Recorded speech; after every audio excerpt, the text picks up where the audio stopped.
Welcome to our first Newy Tech People News Bulletin. On today's News Bulletin, we've got Mike McKiernan from Deckee. Welcome, Mike. G'day, mate. Before we get into the sort of what's going on at Deckee right now, for those that don't know, give me the background on who you are and the Deckee story to date. Sure, can do. So once upon a time... in Newcastle. We're in Newcastle. No, so, look, the Deckee background story or origin story is when I left high school, I got a job at the local marina where I grew up. Yeah. And that unexpectedly led to basically 10 years of working on marinas. Yeah, right. So never sort of planned to go and do that, but it just happened that way. And over the course of that decade, quite literally helped thousands of boat owners with just about every problem under the sun, more or less. Yeah. And it was just through that time that I just accrued so much understanding about the challenges and the positives of boat ownership, but just getting that sample size across so many different people just gave me this really, really interesting, I guess, market research in hindsight, right? Yeah. And it was around the same time that I was, during that time, I studied at Newcastle University. I was doing design, become interested in product design and entrepreneurship, and really the initial idea of Deckee was kind of the seed that's where it started. It was around then that I got accepted into the Slingshot Accelerator program, which is a bit of the Newcastle tech story as well there. Yeah. And it was on the back of that Deckee got its first investors. Yeah. And that actually those original investors come from Newcastle as well. Yeah. So there's lots of Newcastle that's woven into the Deckee backstory. But since then we've just gradually grown the technology. We've grown our team, the majority of which are based here in Newcastle as well, which Newy Tech People has helped us out at different times. So. Yeah.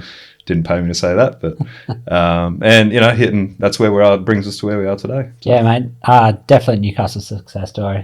As you said, you both yourself and then the Slingshot story, and Slingshot's had a lot of success for helping Newcastle-based startups grow, right. And then you building and growing and keeping your team here in Newcastle. So yeah, definite Newcastle success story, and that's why we're here today as well, to try to. It's an exciting period of growth for you guys and. Opportunity for other Newcastle people to actually get involved here, which is pretty cool. So boating's one of the world's most popular recreational activities, right? Yeah. So it's statistically 200 million people get out on the water around the world in some shape or form every year. So it's definitely one of the world's most popular pastimes, essentially. The challenge is that it's also can be very confusing and dangerous and stressful when you're out there, and that's compounded by the fact that the vast majority of people that get out on the water aren't very experienced. Even the people that own boats, they're getting out there actually statistically around 10 times a year. Yeah. So, once a month. That's a pretty easy process to get a boating license as well, right? Very easy process to get a license. It's a half-day theory, half-day practical. It varies state to state, country to country, but regardless of where you do that, it's still, there's so many different challenges that the ocean or the waterways will throw at you, and the majority of people just don't have enough exposure hours out there on the water to really get proficient at that. Yeah. And even for the really experienced boaters and navigators out there, even for them, like they say no 2 days on the water are ever the same. Yeah. So it's always going to throw something different at you. This is getting to what we do after this. But the other thing with that is that because we've got so many arguably inexperienced or undereducated people that's making up this boating population, it's only natural in this day and age that people turn to their devices, right, to get the answers, to get the assistance. And that's where Deckee comes in, right? Yeah. So Deckee is three things, really. We're a mobile app. Yeah. Moving forward, we're also a marketplace. And we've also got this analytics platform that's attached to what we do. But the core of what we do is the mobile app. Yeah. The easy way to describe it is we've built it to be a Swiss Army knife. Yeah. For anyone that's spending time on the water, it's a good analogy. But it's basically an all-in-one app. So it's got a variety of different capabilities that you're going to need when you're out there. That's everything from weather and safety alerts, being able to record all of your activity out on the water as a logbook. We've got location sharing, so you can share your live location out there with your friends and family. Yeah. All the official points of interest, speed zones, etc., etc., and all of that's rolled into one app. Yeah. And it's free. So, you know, just like Google Maps, yeah, when you're on land, which everyone's using, it's a free utility. We've aimed to replicate that for those that are out on the water. Imagine you're gathering a heap of data points with that. Yes, which is the analytics platform component to what we do. So as the users of the community that we have is using the app, we generate lots of GPS activity data off the back of that. We've now amassed over 200 million activity data points on boating activity. Wow. All of that's privacy approved, anonymized, aggregated information. But what it actually creates is we've got visibility on boating behavior that has never really existed before. Wow. And that has so many different applications of what that can be used for, from whether it's safety strategies, infrastructure planning, policy. It touches on almost every aspect of the industry, both from a commercial and a government perspective. So that's the analytics side, is very much the longer term aspect of what Deckee is. But in that middle ground, there's the marketplace. So you know, we've built up this utility that's free for the community, which has been received really well and is now sort of expanding globally. But the next step there is to also help the boating community with the transactions that they need to make as well. Yeah, right. So that might be initially for us, it's insurance, so helping them with boat insurance, with training and education courses, with safety products. But then gradually we'll start to expand those categories that we can assist with, to the point where Deckee can help you with virtually every aspect of boat ownership. That's an all-in-one boating community if you're interested in boating. Yeah, that's right. Yeah, right. So that's the long answer of what nice. Deckee is. And how long has Deckee been rolling now? So we first launched our website, actually, which we weren't a mobile app initially, in 2015. Yeah.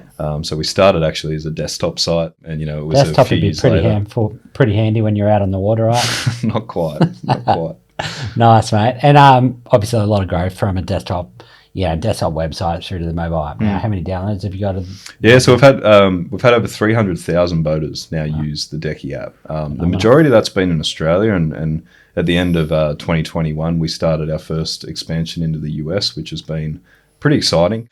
Just one quick data point is that the state of Florida alone is the same number of boats as the entire country of Australia. Yeah. So just in one state, we've actually doubled our market size with that expansion. So, and the other really probably key thing to point out is that what we've done is gain the endorsement of government agencies. Yeah, right. So Deckee's actually the official boating app in 3 states in Australia. Yeah, nice. Which is, and to sort of explain what that means, is that if you're going out on the water in New South Wales, Western Australia, or Tasmania, the maritime agency in that state is telling you to use Deckee. That's phenomenal. So it's pretty sort of unprecedented, because it would be like them telling you to, use Strava if you're going for a run. Yeah. Like, you're never really going to see that kind of endorsement, but that's the unique relationship that we have there with them. So, and you've obviously built up a lot of trust, right?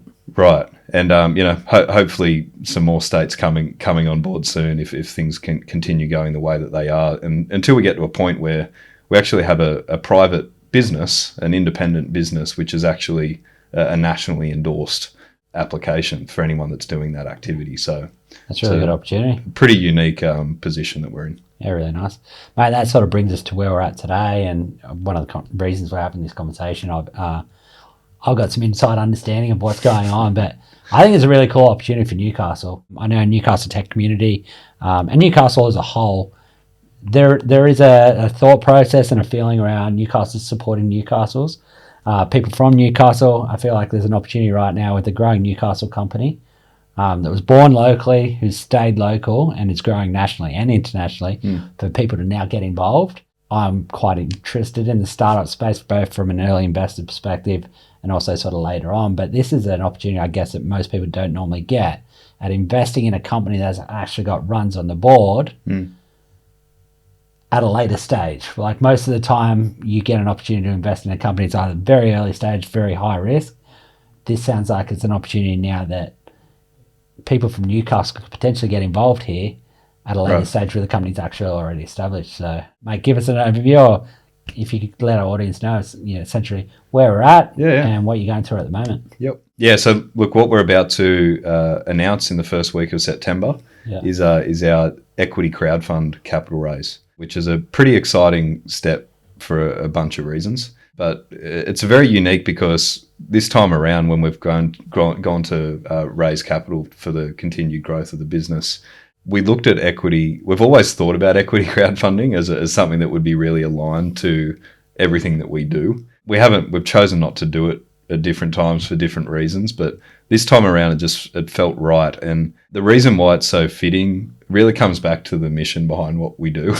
Like our company mission is to keep the world safe and informed on the water. That's kind of why we do what we do. And it just makes so much sense that all of the people that we're aiming to help with the product, the industry, the users actually now have an option to have a vested interest in the company's success and growth. Yeah. So, that is for anyone that doesn't know about equity crowdfunding, it means you actually get shares and ownership in the business. Yeah. It's not like a Kickstarter style situation. So, we are inviting actually people to come on board as co-owners in the company, which is really cool. So that's starting very soon, and looking forward to seeing how it goes. I mean, we're in the expression of interest phase right now. Yeah. We've received over 900 people that have registered their interest to invest. So seems like finally getting around to making this decision was the right thing. But we'll see how we go. Yeah, nice. Mate, is there a limit to the amount of people you can take on board? No, there's not. And, there's some unique regulation that was passed a couple of years ago around equity crowdfunding, which enables you to have a large shareholder register without needing to meet the requirements of a publicly listed company. Nice. So there's this approved middle ground, if you will, that we sort of fall into. So. And is there, what are we talking about from an investment perspective? Can I invest 20 cents? Do I need $20,000? What's it look like for, our community? What are the opportunities, or what's the actual, how does this come to life? Do I need to be a seasoned investor? So the spectrum is as little as a few $100 is the minimum, to as much as you want to invest, right? Yeah. We do have a maximum amount that we're looking to raise, which is $1.5 million. Yeah. And it is a first in best dressed policy, right? So, we do have investors that are considering larger amounts. Yeah. So it really just comes down to, how that plays out in the first couple of weeks. So, but yeah, it is set up in a way that the average person, whether they're a user of the app or a Newcastle local, whatever it might be, they can take part. Nice. Hey mate, for Deckee, when this is successful and you raise $1.5 million, what does that mean for Deckee? How are you guys going to use that? What does that mean for the future potential growth for the Deckee team?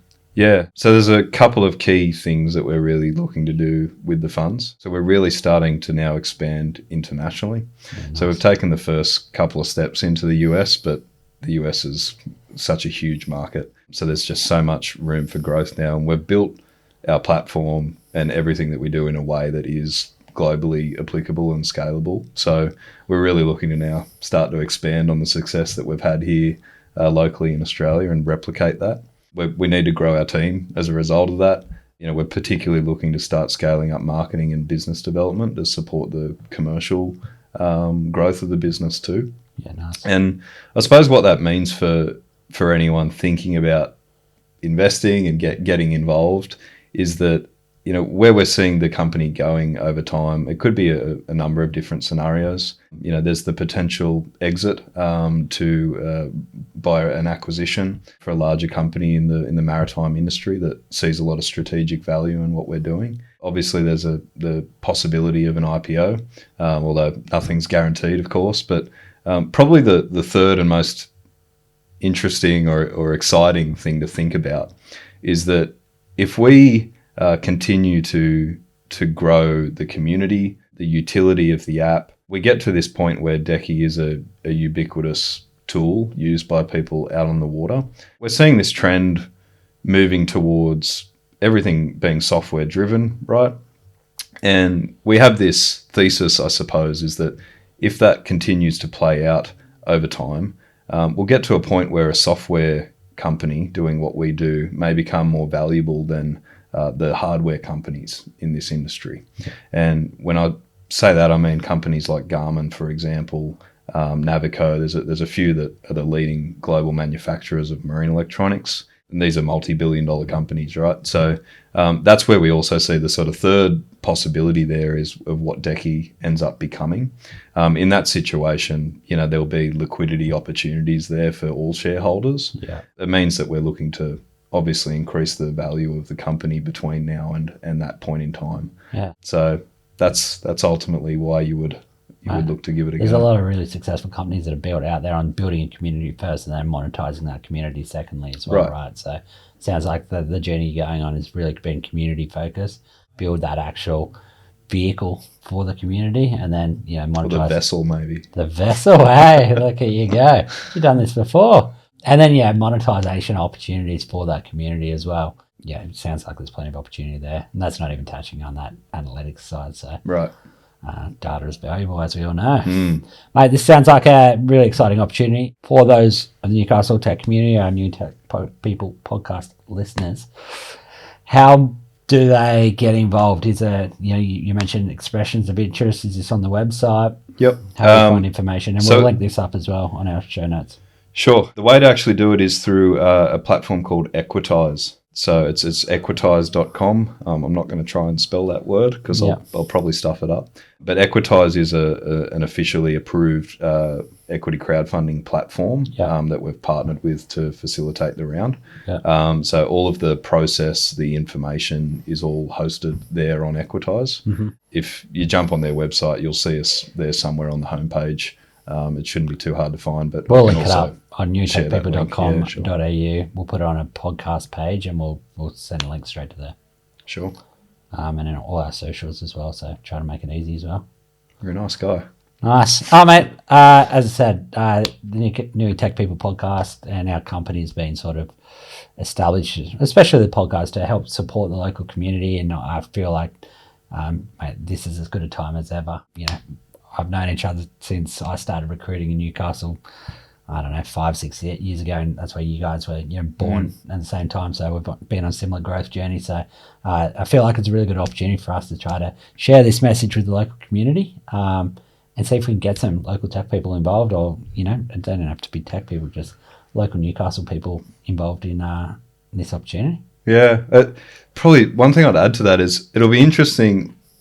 I'm personally interested to see the outcome of this, almost like if I step out of my own body for a moment, to see what the results are for a company started in Newcastle, a tech company that goes down the route of an equity crowdfunding process, and what maybe benchmark that might set, or if it inspires other companies locally to follow a similar path that are community-driven. Yeah.